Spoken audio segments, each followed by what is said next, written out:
Making chili chicken. First onion. Chinese chili chicken. And then garlic. Putting too much chili.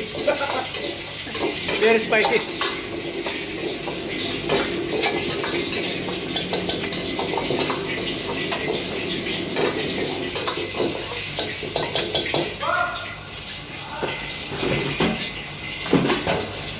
Now mix of vegetables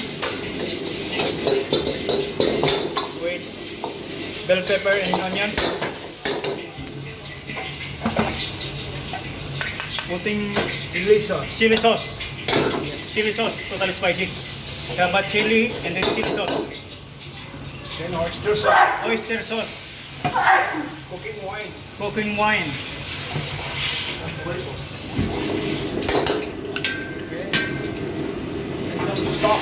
Some stock. Soya sauce.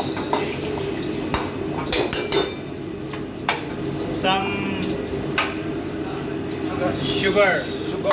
Aromatic. And then aromatic color. And little bit cornstarch.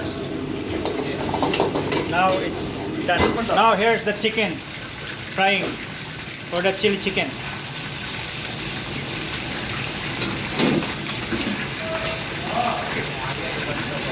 Chicken fry.